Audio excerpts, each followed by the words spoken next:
and let us move to our chapter number 2, which is the first major chapter of this mechanics course, which is force vector.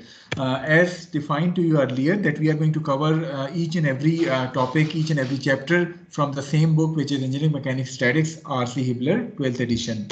The topics which we are going to cover in this chapter are being flashed here.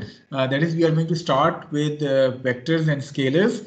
उसके बाद हम थोड़ा सा discuss करेंगे मुख्तलिफ vector operations को, vector addition of forces को, and then addition of a system of coplanar forces, Cartesian vectors, addition of Cartesian vectors, position vectors, force directed along a line, and dot product. So these are the topics which we will be covering in today's lecture. Some of them are going to be covered in today's lecture, whereas the remaining are going to be covered in subsequent lecture. Probably तकरीबन 2 हफ्ते, 2 हफ्ते या 2.5 हफ्ते हमारा ये chapter जो है वो चलेगा.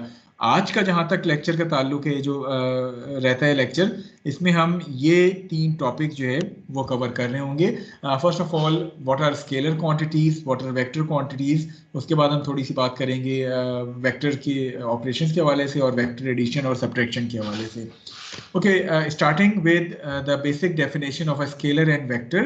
Scalar क्या होती हैं? वो तमाम चीज़ें और those quantities which can be completely defined by only its magnitude are termed as scalar quantities. So वो तमाम चीज़ें जो आप सिर्फ और सिर्फ मैग्नीट्यूड के साथ डिफाइन कर सकें, वो आपके पास स्केलर क्वांटिटीज़ जो है वो कहलाती हैं. फॉर एग्जांपल, जिस तरह आपने बेसिक क्वांटिटीज़ की बात की थी, लेंथ की, मास की, टाइम की, तो ये तीनों एग्जांपल्स हैं स्केलर क्वांटिटीज़ की. मसलन मैं आपसे कहता हूँ कि आपके पास कोई स्केल है, उसकी लेंथ मुझे बताएं, तो आप कहते हैं कि ये 6 इंच या 7 इंच या 12 इंच, जिस इंच का भी स्केल आपके पास है उसकी आप लेंथ बता रहे होते हैं. आप इसके साथ इसकी डायरेक्शन जो है वो नहीं बताते, सिर्फ और सिर्फ उस लेंथ का मैग्नीट्यूड जो है वो बता रहे होते हैं. That magnitude is sufficient to define that length or that quantity completely. So वो तमाम चीज़ें जो सिर्फ और सिर्फ मैग्नीट्यूड की मदद से कंप्लीटली डिफाइन की जा सकें, वो आपके पास स्केलर चीज़ें कहलाती हैं. जिस तरह मैंने अभी लेंथ की एग्जांपल दी, या मैस की एग्जांपल करें, या टाइम की एग्जांपल करें, ये तीनों स्केलर क्वांटिटीज़ जो हैं वो आपके पास हैं. इसके मुकाबले में आपके पास अगर कोई ऐसी फिजिकल क्वांटिटी है जिसको कंप्लीटली डिफाइन करने के लिए आपको ना सिर्फ मैग्नीट्यूड की जरूरत पड़े, but you need to define its direction as well, so that quantity is being termed as a vector quantity. For example, हम जब फोर्स की बात करते हैं, तो फोर्स, अगर मैं कहूँ कि आपके पास एक फोर्स है 100 न्यूटन की, तो क्या 100 न्यूटन की फोर्स से आपका उस फोर्स की डेफिनेशन कंप्लीट हो जाएगी? नहीं, ऐसा नहीं है. आपको ये भी बताना पड़ेगा कि ये 100 न्यूटन की जो फोर्स है, ये आप किस डायरेक्शन में जो है वो अप्लाई कर रहे हैं. So force is basically a vector quantity. So वो तमाम चीज़ें, वो तमाम physical quantities that requires to be completely defined using magnitude as well as direction, they are termed as vector quantities. Force हो गया, it is a vector quantity. What about velocity? Is it a scalar quantity or a vector quantity? Vector quantity. So it is a vector quantity because जब भी आप velocity की बात करते हैं और आप कहते हैं that particle or this car is moving with a speed of 500 meters per second और 100 meters per second. So 100 meters per second के साथ जब तक आप डायरेक्शन नहीं बताएंगे तो वो velocity complete नहीं होगी. So velocity is a vector quantity. Similarly, acceleration हो गई, it is a vector quantity. Position हो गई, it is again a vector quantity. What about moment? Is it a scalar quantity? सबसे पहली बात तो moment होती क्या है?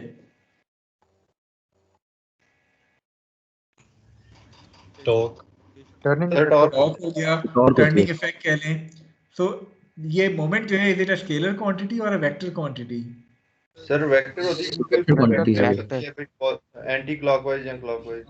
That's correct. सो आप जब कहते हैं कि बॉडी जो है वो इतने उसके साथ टर्न कर रही है, तो खाली उसके मैग्नीट्यूड बताने से आपकी वो मोमेंट कंप्लीट नहीं होगी जब तक कि आप ये ना बताएं कि ये बॉडी क्लॉकवाइज या काउंटर क्लॉकवाइज रोटेट कर रही है. 2D में या 3D में जो है वो उसके वेक्टर फॉर्म में आप लिखते हैं. सो बेसिकली आपकी वो तमाम चीज़ें जिसके लिए you need magnitude as well as direction, those terms are called vector quantities. Vector को generally we show vector graphically by an arrow. For example, मैं आपसे कहूँ कि आपके पास एक फोर्स है, आपने उसको शो करना है, तो आप उसको एक एरो से जो है वो शो करते हैं. The length of that arrow represents the magnitude of that vector quantity, whereas the angle between a fixed reference line and that vector that arrow is basically used to define the direction of that vector quantity. So the angle between the vector and a fixed line defines the direction of its line of action. The head or tip of that arrow indicates the sense of direction of the vector, या simply the direction of that vector. For example, मैं आपसे कहूँ कि आपके पास एक conventional XY coordinate system है and you have a vector which is being directed in this direction towards the positive x-axis. वो आपने किस तरह जज किया? Since this arrow is pointing towards the positive x-axis, it means that this vector is being directed towards the positive x-axis. इसी तरह अगर आपके पास एक vector है और उसका arrow इस direction में है, so since the arrow is pointing towards the positive y-axis, so that's why this vector is being directed towards the positive y-axis. So जो arrow है उसका length जो है that represents the magnitude of that vector, whereas the arrowhead will represents the direction of that vector. Is it clear to all of you? Scalar और vector quantities के दरमियान difference? Yes, sir. Okay. Now coming to the vector operations, multiplication and division of a vector by a scalar quantity. So let us suppose that we have a vector which is being represented here as vector A, and we are going to multiply this vector by a scalar quantity, say 2. So once this vector is being multiplied by a scalar quantity 2, what does that represents or what does it means? Sir वो एक vector ऐसा बनाएंगे जिसकी magnitude उसके double होगी sir, direction same होगी, magnitude double होगी. So once a vector is being multiplied by a positive scalar quantity, then it means that its magnitude is going to be increased by that particular amount. So since here the amount is 2, therefore the magnitude of this vector is going to be doubled. वो उसका magnitude जो है वो double हो जाएगा. Similarly, अगर मैं आपसे कहूँ कि आपके पास एक vector A है and you are going to multiply it with a quantity say -1, what does that mean? Sir वो उसकी डायरेक्शन अपोजिट होगी, मैग्नीट्यूड सेम होगा. Sir opposite direction. So whenever a vector is being multiplied by a negative scalar such as -1 in this case, then it will also change the direction of that vector by 180 degrees. So initially if this vector is directed in this direction, so once you have multiplied this vector by -1, so magnitude तो उसका same रहा because of this 1, लेकिन negative sign की वजह से इसका direction जो है वो 180 डिग्री जो है वो चेंज हो गया है. Similarly what would happen if I am going to multiply this vector a by N amount which is -0.5, what does that mean? Sir magnitude आधी हो जाएगी, इसका हाफ हो जाएगा और डायरेक्शन में चेंज हो जाएगी, पॉजिटिव से ऑपोजिट हो जाएगी, मतलब नेगेटिव हो जाएगी. Okay, so this 0.5 indicates that its magnitude is going to be reduced to half, whereas this negative sign indicates कि इसका direction भी जो है वो reverse हो जाएगा. So initially अगर ये a था, so it would become -0.5a and इसका magnitude half हो गया और उसका direction जो है वो reverse हो गया या 180 degrees जो है वो change हो गया. So whenever you are going to multiply a scalar quantity by a vector, वो इस तरह से बिहेव करता है जिस तरह आपको यहाँ स्लाइड में मुख्तलिफ एग्जांपल्स के साथ शो किया गया है. इसके अलावा वेक्टर एडिशन आपने पढ़ा होगा मैट्रिक एफएससी में. Have you studied vector addition? Yes sir. Yes sir. Okay, so what was the graphical method of adding various vectors? कौन सा मेथड आपने पढ़ा था? Head to tail rule. Sir head to tail. You studied head to tail rule of vector addition. Now, जब हम vector additions की बात करते हैं तो there are two graphical methods which we will be discussing here. The first one is the parallelogram law of vector addition and the second one is the triangle law, या जिसको हम head to tail rule भी जो है वो कहते रहे. So these are the two graphical method. मैं graphical method की बात कर रहा हूँ. I'm not talking about the analytical methods जो कि हम बाद में कार्टेशियन वेक्टर और यूनिट वेक्टर्स के बाद साथ करेंगे. I am talking about the graphical method of vector addition. चूंकि यहाँ आपको मुख्तलिफ फोर्सेस मुख्तलिफ प्रॉब्लम्स में दी होंगी और हो सकता है कहीं आपको उन फोर्सेस का ग्राफिकल तरीके से रिजल्टेंट फाइंड करना पड़े. So addition of vectors by graphical method comprises of two different solutions. The first one is using the parallelogram law. The second one is using the triangle law. एक एक करके हम दोनों चीजों को डिस्कस करते हैं, उसके बाद फिर आपके क्वेश्चन आंसर जो है वो लेंगे. ओके, पैरेललोग्राम लॉ क्या होता है कि all vector quantities obey the parallelogram law of vector addition. What is this parallelogram law? Let us suppose, in order to understand this parallelogram law, let us suppose two vectors A and B which are shown to you here. ये दो vectors हम कहते हैं कि आपके पास कोई से दो vectors हैं, vector A as well as vector B. सबसे पहली बात तो ये कि जो भी vector quantities होती हैं, जब भी हम इनको represent करते हैं स्लाइड पे या पेपर पे, तो हम, आप बुक भी देखेंगे, इनको बोल्ड करके शो किया गया. इस बोल्ड होने का क्या मतलब है कि this quantity is being a vector quantity. ठीक है, जो भी क्वांटिटीज बोल्ड हुई हैं, इट मींस कि दे आर वेक्टर्स. अब बुक में इनको बोल्ड के तरीके से शो किया गया. अगर आप लिखते हुए चाहें तो इनके ऊपर एक स्मॉल एरो इस तरह का डालते हैं, वो भी वेक्टर क्वांटिटी को रिप्रेजेंट करता है. तो या तो इनको बोल्ड कर लें, लेकिन चूंकि बोल्ड आप स्लाइड पे या बुक में तो कर सकते हैं, जब आप पेपर पे कोई चीज सॉल्व कर रहे हैं और आपको वेक्टर रिप्रेजेंट करना है, तो बजाय बोल्ड करने के आप इन स्मॉल एरोस की मदद से वेक्टर्स को जो है वो रिप्रेजेंट कर सकते हैं. Okay, coming to this parallelogram law, let us suppose that we have two arbitrary vectors, vector A and vector B, which are shown to you here. In order to add these two vectors using the parallelogram law, the first step is you are going to join the tail of both these vectors at a common point in order to make them concurrent. Concurrent से क्या मुराद है कि उनका जो origin point है, that is same. So first of all, in step number 1, in order to apply this parallelogram law, you are going to draw both these vectors at a common point in order to make them concurrent. So आपके पास vector A था, आपने उसको भी draw कर लिया. आपके पास vector B था, आपने उसको भी एक ही पॉइंट पे जो है वो ड्रॉ करके एज पर स्केल एंड डायरेक्शन आपने ड्रॉ कर लिया. स्केल से क्या मुराद है कि सपोज आपके पास वेक्टर A जो है इट वाज 500 न्यूटन फोर्स थी, आपके पास वेक्टर बी जो है से 600 न्यूटन फोर्स थी. तो जाहिर है आप 500 न्यूटन को कोई ना कोई स्केल रखेंगे. आप कहते हैं लेट 100 न्यूटन रिप्रेजेंट्स 1 सेंटीमीटर. सो 500 न्यूटन कितना हो जाएगा? 5 सेंटीमीटर. 5 सेंटीमीटर. तो आपने 5 सेंटीमीटर की एक लाइन जो है वो ड्रॉ कर ली. इसी तरह 600 न्यूटन आपके पास 6 सेंटीमीटर हो जाएगा, तो आपने 6 सेंटीमीटर की सपोज एक लाइन जो है वो ड्रॉ कर ली है. And make those two vectors concurrent, that is उनकी टेल जो है वो एक ही पॉइंट पे आपने रख ली है. Then in the second step, जब हम पैरेललोग्राम लॉ की बात करते हैं, the second step, from the head of B you are going to draw a line parallel to ए.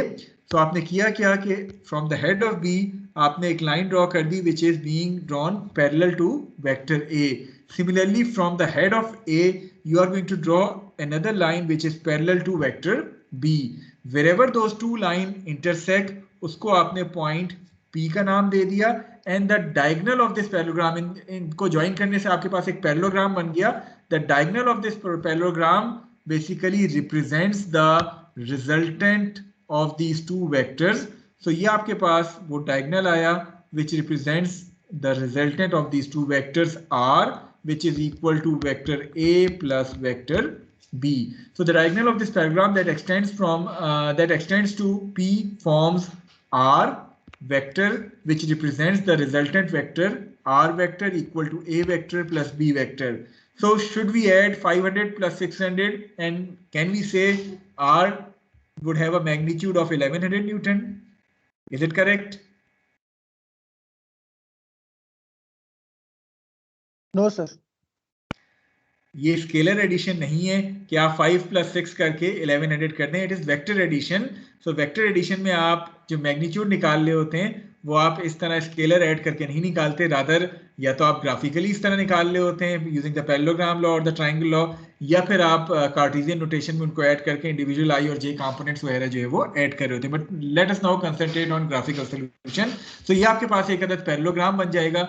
इस पैरेललोग्राम को सॉल्व करने के लिए, अब अगेन चूंकि ग्राफिकल मेथड है, अगर आप इसको ग्राफिकली ड्रॉ करें तो आर का मैग्नीट्यूड आपको कैसे मिलेगा?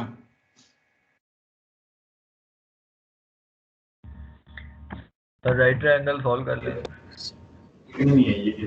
अगर मैं ग्राफिकली की बात करूं, sir graphically sir length major कर लें सर इसकी और फिर कन्वर्ट कर दें. That's correct. सो उसकी लेंथ हम मेजर करेंगे. सपोज लेंथ आई 5.3 सेंटीमीटर. आप उसको उस स्केल से कन्वर्ट करेंगे तो आपको जो है वो आर वेक्टर मिल जाएगा. But is it an accurate method?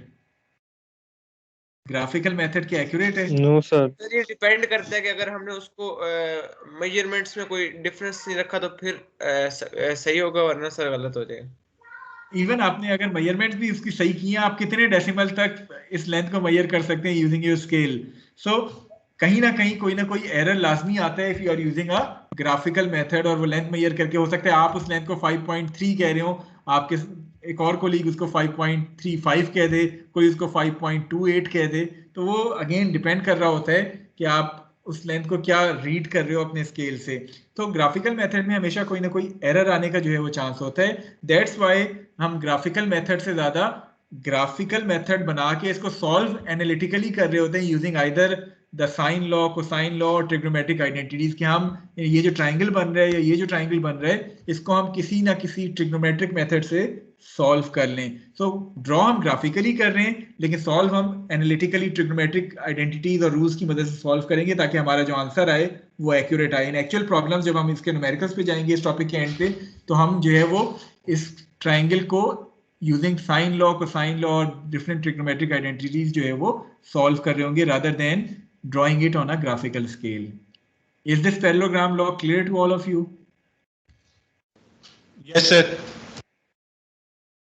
Okay, so this is first graphical method of solving or adding various vectors. Okay, the second अगर इसमें हमारे पास 3 वेक्टर्स हों, चलें 3 की बात अभी हम बाद में करते हैं। So far we are restricting it to 2 vectors only, ठीक है?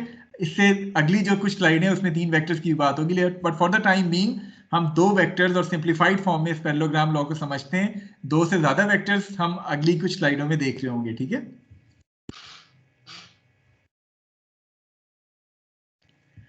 Okay, the second method of vector addition is the triangle rule और triangle law, जिसको आप इससे पहले head to tail rule भी पढ़ चुके हैं in metric FSC as well. So what is this triangle rule? It is a special case of parallelogram law. In this case, we are again considering the same 2 vectors, vector A and vector B. In order to perform vector addition using the triangle law, हम करते क्या हैं step number 1 में, vector B is added to vector A in a head to tail fashion, that is by connecting the head of A to the tail of B. हम करते क्या है कि हमने वेक्टर A ड्रॉ किया as per scale and magnitude, उसके बाद हमने वेक्टर B की टेल वेक्टर A के हेड के ऊपर रख के जो है वो ड्रॉ कर दी। तो this is the triangle rule और the head to tail rule.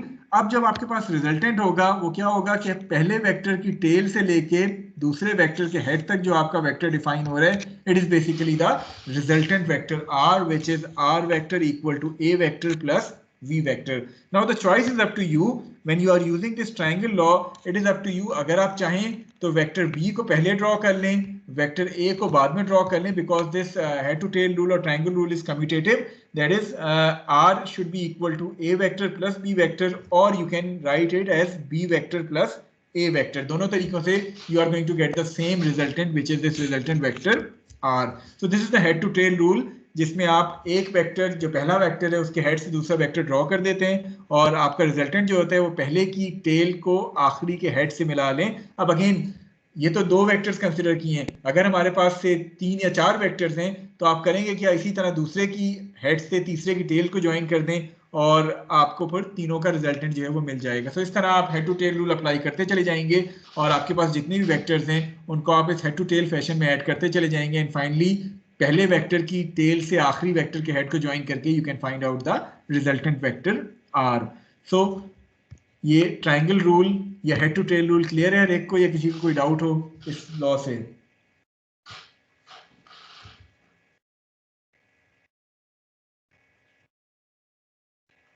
Any question जो यहां तक आप पूछना चाहें? Nope, sir. Okay, now let us suppose that we have 2 vectors which are acting along the same line. For example, मैं आपसे कहता हूं कि आपके पास वेक्टर A है which is acting along the positive x-axis and it has a magnitude of say 300 Newton. Then you have another vector which is vector B and it is also acting along the same x-axis and it has a magnitude of 400 Newton. So once you are adding vectors which are acting along the same axis, तो उसका क्या तरीका होता है? Sir simply add कर लेते हैं। Simply आप उनके मैग्नीट्यूड को ऐड कर दें. So 300 plus 400 will give you the resultant vector R, which has a magnitude of 700 Newton, and that vector would also be directed toward the same axis जो कि आपकी पॉजिटिव एक्स एक्सेस हैं. तो जरूरी नहीं है कि पॉजिटिव एक्स एक्सेस के अलॉन्ग ही हो. इसी तरह अगर आपके पास दो वेक्टर्स हैं जो सेम एंगल पे एक्ट कर रहे हैं से 30 डिग्रीज, आपको रिजल्टेंट इनका फाइंड करना है. तो the resultant is going to have a magnitude of the scalar magnitude को आप ऐड कर दें और डायरेक्शन उस रिजल्टेंट आर का भी जो है वो सेम होगा. ठीक है.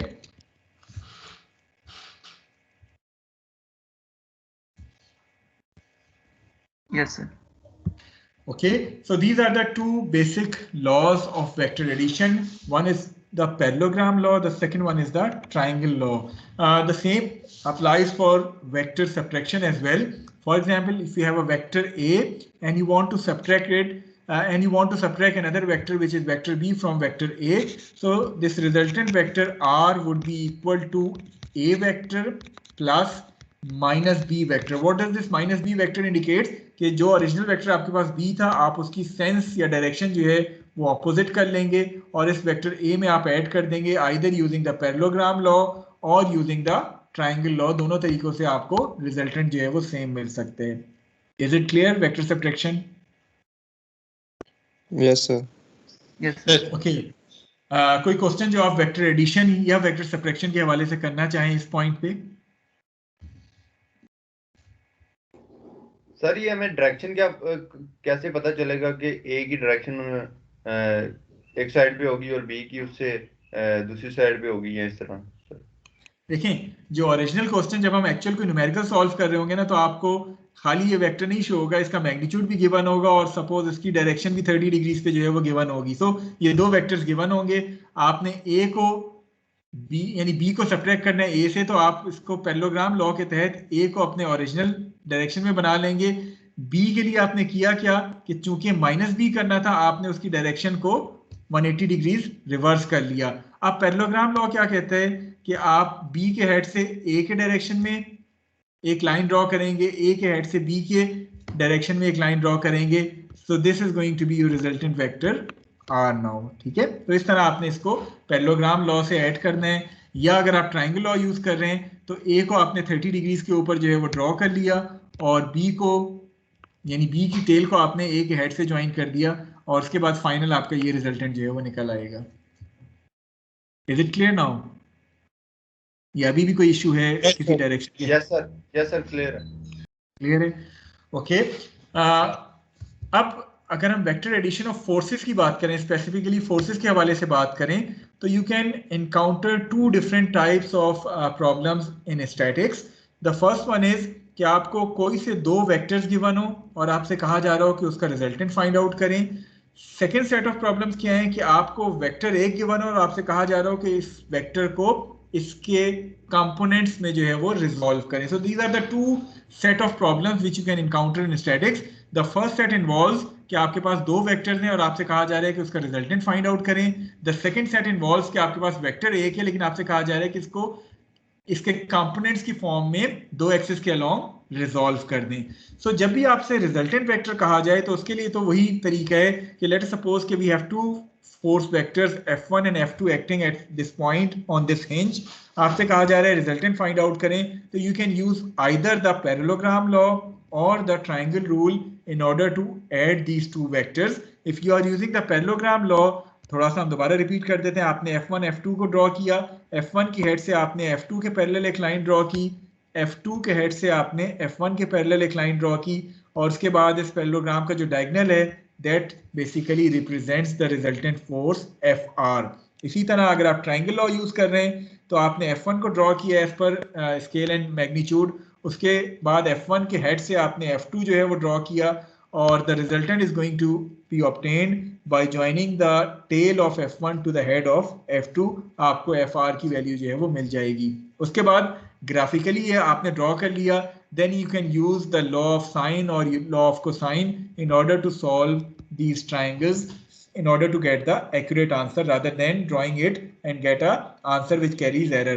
तो आप कर क्या सकते हैं कि ग्राफिकली इसको ड्रॉ करके रफ स्केच ड्रॉ करके एंगल्स निकाल के साइन या कोसाइन लॉ अप्लाई करके एक्यूरेट आंसर जो है वो निकाल सकते हैं. सो आई होप कि रिजल्टेंट कैसे निकालना है दो वेक्टर्स का ये हर एक को क्लियर है, दो फोर्स वेक्टर्स का.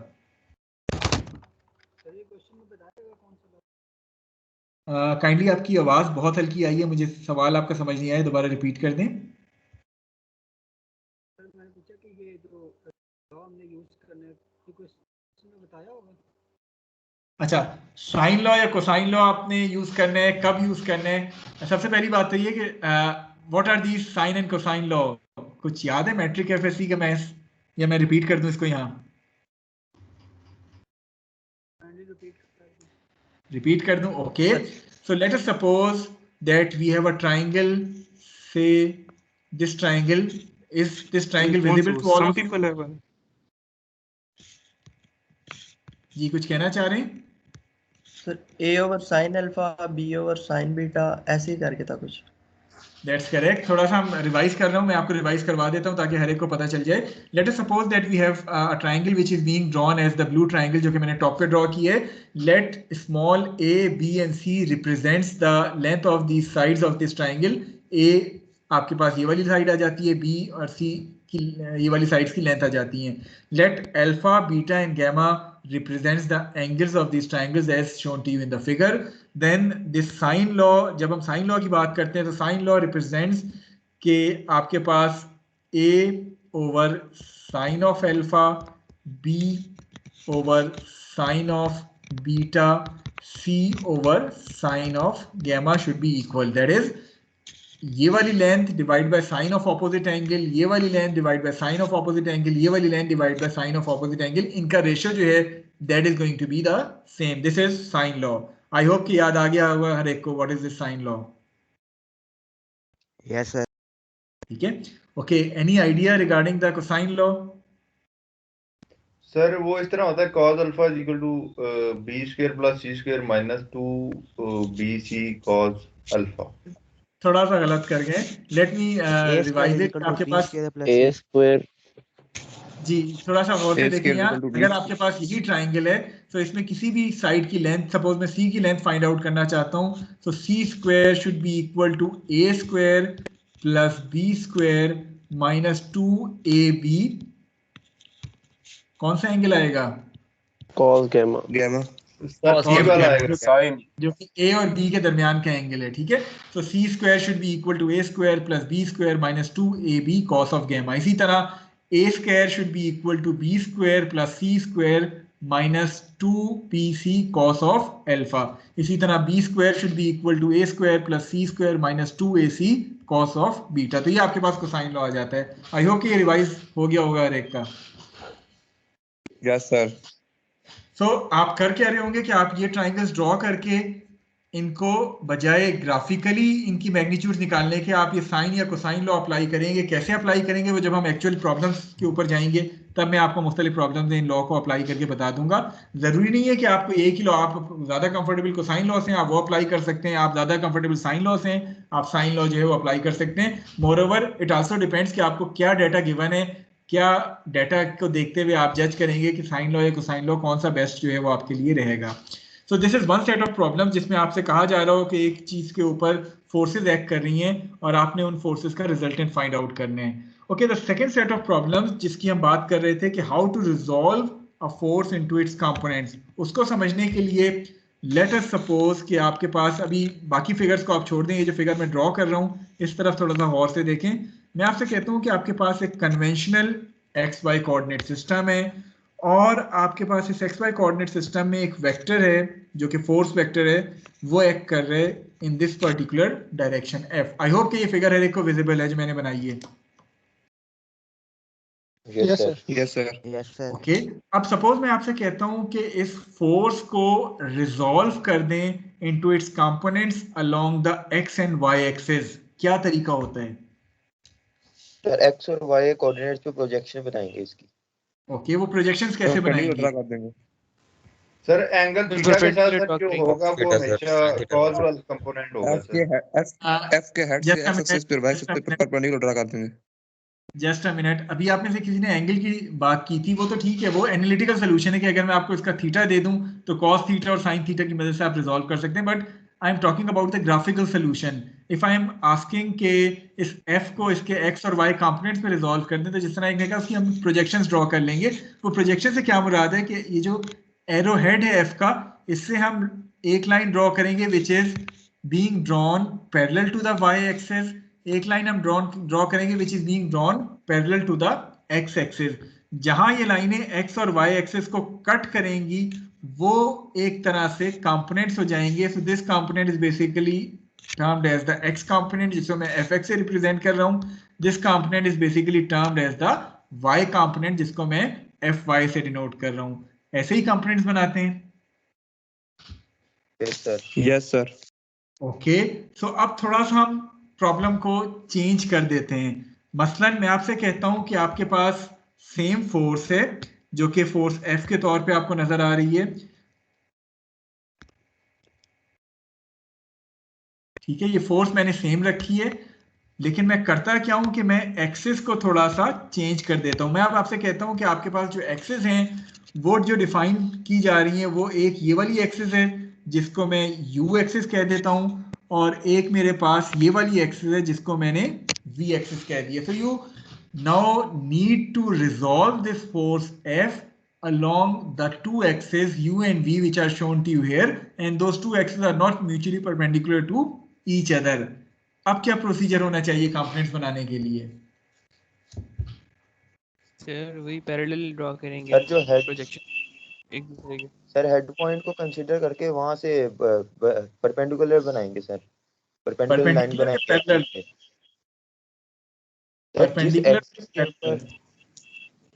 पैरेलल सर, पैरेलल ड्रॉ करेंगे। तो अभी भी तरीका एग्जैक्टली वही है। जस्ट अ मिनट, अभी भी तरीका एग्जैक्टली वही है कि F के हेड से आपने पैरेलल लाइंस ड्रॉ करनी है along this U and V axis. That is पहले आपने U एक्सिस के अलोंग एक पैरेलल लाइन ड्रॉ की जो कि आपके पास ये ग्रीन लाइन आ गई। इसी तरह सेकंड स्टेप में आपने हेड से V एक्सिस के अलोंग एक पैरेलल लाइन जो है वो ड्रॉ की। जहां ये लाइंस इंटरसेक्ट हो रही हैं V और U एक्सिस के, वो बेसिकली आपके कंपोनेंट्स हैं। This component is going to be the component FV, this component is going to be the component which is FU। Is this clear to all of you कि जब non perpendicular axis हो तो आप इस तरह components बनाते हैं? Clear है ये चीज? सर अगर एक बार दोबारा ये एग्जांपल रिपीट कर दें। चलें ठीक है, मैं दोबारा रिपीट कर देता हूँ। मैं कहता हूँ कि आपके पास, मैं यहाँ नीचे ड्रॉ कर देता हूँ इसको। मैं कहता हूँ कि आपके पास एक फोर्स वेक्टर है which is this force vector F, और आपने इस फोर्स वेक्टर को रिजॉल्व करना है along two axes which are not perpendicular to each other. Suppose मैं आपसे कहता हूँ कि वन इज दिस एक्सिस जो कि आपके पास U एक्सिस है, the other one is this axis जो कि आपके पास V एक्सिस आ गई है। सो U और V एक्सिस आपको ये शो की गई हैं। आपसे कहा जा रहा है कि आप इन U और V एक्सिस के अलोंग इस फोर्स को रिजॉल्व कर दें। अब रिजॉल्व करने का तरीका क्या है कि आप F के हेड से पैरेलल लाइंस ड्रॉ करेंगे along the U and V axis. So from this head of F आपने सबसे पहले एक पैरेलल लाइन ड्रॉ की जो कि U एक्सिस के अलोंग थी। इसी तरह from the head of F आपने एक पैरेलल लाइन ड्रॉ की जो कि V एक्सिस के पैरेलल थी। जहां ये लाइंस इंटरसेक्ट करेंगी उन U और V एक्सिस को, so this component is going to be FU and this component is going to be FV।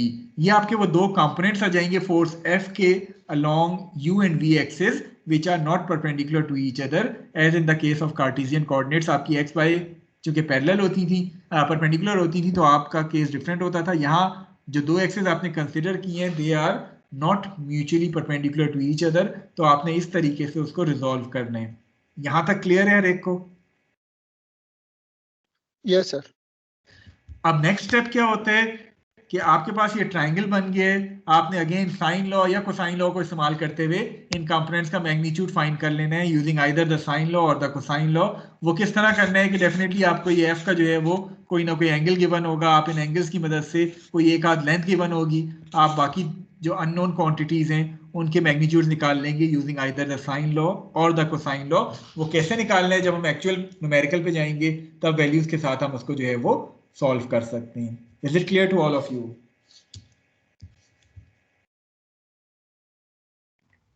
Yes, sir.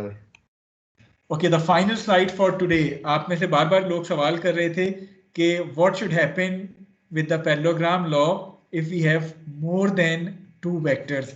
थोड़ा सा स्लाइड को गौर से देख लें, मैं समझाने की कोशिश करता हूँ। Let us suppose that we have 3 vectors which are being represented here as f1, f2 and f3, and we need to find out the resultant vector fr using the parallelogram law. So चूंकि 2 से ज़्यादा vectors हैं, so for more than 2 vectors to be added, successive applications of parallelogram law can be carried out in order to obtain the resultant force. कि आप parallelogram law को किस तरह apply करते हैं, आप दो को कंसिडर करके सक्सेसिवली पैरेललोग्राम लॉ को अप्लाई कर रहे होते हैं। फॉर एग्जांपल जरा गौर से इस फिगर को देखें। फर्स्ट ऑफ ऑल मैं कंसिडर कर रहा हूं कि मेरे पास ये 2 वेक्टर्स हैं, vector f1 and vector f2। इन दोनों को मैंने जब ऐड किया यूजिंग द पैरेललोग्राम लॉ, वो पैरेललोग्राम लॉ क्या कहते हैं, f2 के हेड से मैंने f1 के पैरेलल एक लाइन ड्रॉ की, f1 के हेड से मैंने f2 के पैरेलल एक लाइन ड्रॉ की। जहां ये दोनों लाइंस इंटरसेक्ट हुई, मुझे f1 और f2 का रिजल्टेंट मिल गया, जिसको मैं f डैश से सपोज रिप्रेजेंट कर रहा हूं। And this f dash is basically equal to f1 vector plus f2 vector. यहां तक हर एक को क्लियर है पैरेललोग्राम लॉ की application? Yes sir. Yes, sir. Okay. Yes, sir. Now we need to add the third vector as well. अब मैं क्या करूंगा कि इस f डैश और f3 के ऊपर पैरेललोग्राम लॉ दोबारा अप्लाई कर दूंगा। वो पैरेललोग्राम लॉ दोबारा कैसे अप्लाई करूंगा? From the head of f dash मैंने एक लाइन ड्रॉ की जो कि f3 के पैरेलल थी। From the head of f3 मैंने एक लाइन ड्रॉ की जो कि f डैश के पैरेलल थी। अब ये जो मेरे पास पैरेललोग्राम बना है, इसका डायगोनल ये जो है fr, it basically represents f dash plus f3, ये दोनों वेक्टर फॉर्म में हैं। And f dash is basically equal to f1 vector plus f2 vector plus f3 vector. तो ये आपका fr जो है, it basically represents the resultant of all these 3 vectors using the parallelogram law. Is this law clear to all of you now? Yes sir. Okay. Yes sir. Now my next question is, let us suppose कि I have another vector which is say this vector f4, ठीक है? So I have this vector f4 now, जो कि मैंने इन्हीं तीनों vectors में add करना है। What should be the procedure now? FR को F4 में ऐड कर देंगे, उन दोनों को पैरेललोग्राम Yes, मेथड से। FR और F4 को ऐड करने के लिए मैं दोबारा पैरेललोग्राम लॉ लूं। वो पैरेललोग्राम लॉ क्या कहते हैं? F4 के हेड से मैं एक लाइन FR के पैरेलल जो है वो ड्रॉ करूं। So this green line is being drawn parallel to FR। इसी तरह FR के हेड से मैं एक लाइन F4 के पैरेलल जो है वो ड्रॉ करूं, जहां ये दोनों लाइंस इंटरसेक्ट करेंगी। Now this diagonal which is basically this vector, जिसको मैं से FR dash कहता हूँ, it is basically the resultant of all these 4 vectors. Clear है ये चीज? How you are going to successively apply the parallelogram law जब आपके पास 2 से ज्यादा vectors होंगे? Yes sir. Yes sir. Sir इसको इस तरह भी कर सकते हैं ना, f3 और f4 को कंबाइन कर लें और f1 और f2 को कर लें, फिर इनको और फिर दोनों के रिजल्टेंट्स को कंबाइन कर दें। That is also a possibility. Okay, अब अगर मैं इसमें सपोज मैं इसमें पैरेललोग्राम लॉ के बजाय head to tail rule use कर रहा होता, तो फिर किस तरह एडिशन होनी थी? सर वो तो फिर तो सर सिंपली रहते और फिर आखिरी resultant yes sir. So this was f1, उसके बाद आपने f2 ड्रॉ कर लिया, उसके बाद आपने f3 ड्रॉ कर लिया एंड फाइनली आपने f4 ड्रॉ कर लिया। तो ये आपने चारों वेक्टर्स ड्रॉ किए हेड टू टेल रूल से, और उसके बाद from the tail of first to the head of the last one, this will give you the resultant FR dash. ठीक है, तो head to tail rule use कर रहे हैं तो ये मेथड होगा, और पैरेललोग्राम लॉ यूज कर रहे हैं तो आपका राइट साइड वाला मेथड होगा। क्लियर है हर एक को? Yes sir. Yes sir. Okay, so we are going to stop at this point. इंशाल्लाह इससे रेलिवेंट जो बाकी प्रॉब्लम्स वगैरह हैं वो हम अपनी जो 1 घंटे वाली क्लास कल है उसमें सॉल्व करेंगे। But for the time being any question relevant to today's theory जो हमने पढ़ी है, जो कुछ आप पूछना चाहते हैं, कोई पॉइंट जो कोई क्लियर ना हो आपको, कोई क्यूरी हो आपकी, काइंडली अभी आप पूछ सकते हैं। Otherwise I am going to stop the recording और फिर हम क्लास को ख़त्म कर सकते हैं। कोई क्वेश्चन आपका? Yes sir. सर अगर हमने अब जिस तरह ये कंपोनेंट है रिजल्टेंट, सर इसको 3 वेक्टर्स में डिवाइड करना, वो किस तरह करेंगे? That cannot be done. आप 2 एक्सिस के अलोंग तो इसकी प्रोजेक्शन कर सकते हैं, 3 वेक्टर्स में आप डिवाइड नहीं कर सकते। Okay sir, right, thank you. Okay, any other question? Sir ये जो ये पैरेललोग्राम वाला रूल तो एक बार रिवाइज कर दें जिसमें 2 से ज्यादा वेक्टर को ऐड करना हो। तो सर यही था अच्छा, मेरा। चलें मैं स्क्रीन जो है वो क्लियर कर देता हूँ ताकि आपको ये समझ आ जाए दोबारा। ओके, आई होप कि स्क्रीन क्लियर होके आपको नजर आ रही होगी। ओके, हमें 3 वेक्टर्स गिवन है f1, f2 and f3 and we need to add these vectors using the parallelogram law. अब हमारी चॉइस है, हम सबसे पहले स्टेप में कोई से 2 वेक्टर्स उठा सकते हैं। जिस तरह हमने यहाँ f1 और f2 को पैरेललोग्राम लॉ के तहत ऐड किया। वो कैसे ऐड किया? From the head of f2 हमने एक लाइन ड्रॉ की which is parallel to f1। From the head of f1 हमने एक और लाइन ड्रॉ की which is parallel to f2। ये जो पैरेललोग्राम बना है इसका डायगोनल ये f डैश है which represents the sum of f1 and f2। यहां तक तो समझ आ गया आपको? ये तो नॉर्मल 2 वेक्टर्स का पैरेललोग्राम लॉ है।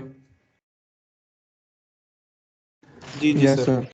ठीक है, अब हमने तीसरा वेक्टर भी इन्हीं दोनों वेक्टर्स में ऐड करना है यूजिंग द पैरेललोग्राम लॉ। उसके लिए हम करते क्या है कि हम f डैश और f3 को पैरेललोग्राम लॉ की फॉर्म में करेंगे। वो कैसे करेंगे? f3 से हम एक लाइन ड्रॉ करेंगे which is parallel to f dash. इसी तरह f डैश से हम एक लाइन ड्रॉ करेंगे which is parallel to f3।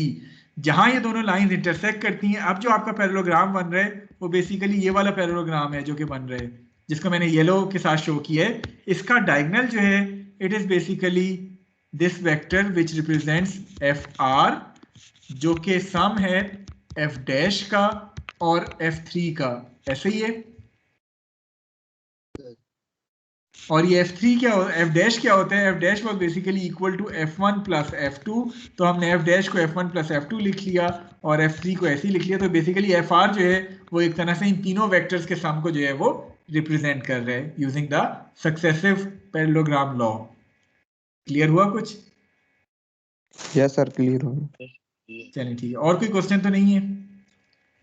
Sir ये XY एक्सिस और UV एक्सिस में क्या फर्क होता है? देखिए, XY एक्सिस तो जब हम बात करते हैं वो कन्वेंशनल XY एक्सिस हैं जो कि म्यूचुअली परपेंडिकुलर होती हैं एक दूसरे के। जब हमें कोई ऐसी एक्सिस हो जो कि एक दूसरे के परपेंडिकुलर ना हो, मसलन मैं कहता हूँ कि आपके पास एक कोऑर्डिनेट सिस्टम ऐसा है जिसमें आपके पास जो 2 एक्सिस हैं वो ये 2 एक्सिस है, U axis and V axis, जो कि एक दूसरे के म्यूचुअली परपेंडिकुलर नहीं है और आपको किसी वेक्टर को इन एक्सिस के अलोंग रिजॉल्व करना है। मसलन ये आपके पास फोर्स वेक्टर है, आपको इसके कंपोनेंट्स U और V के अलोंग बनाने हैं, तो फिर आप वो तरीका इस्तेमाल करेंगे जो हमने इससे पिछली स्लाइड में पढ़ा था कि आप U और V एक्सिस के पैरेलल इस F के हेड से जो है वो लाइंस ड्रॉ करेंगे इनके कंपोनेंट्स फाइंड करने के लिए। अगर सिंपल XY सिस्टम है तो फिर तो आप ये लाइन ड्रॉ करके fx और fy डिफाइन कर सकते हैं, लेकिन अगर u और v एक्सिस हैं तो then the situation is going to be different. आपको फिर u और v के अलोंग जो है वो पैरेलल लाइंस जो है वो ड्रॉ करते हुए इनके कंपोनेंट्स बनाने होंगे। और फिर उसमें आप f cos थीटा या f sin थीटा नहीं अप्लाई करेंगे बिकॉज द एक्सिस जो कि आपके पास है वो म्यूचुअली परपेंडिकुलर एक्सिस नहीं है। क्लियर है?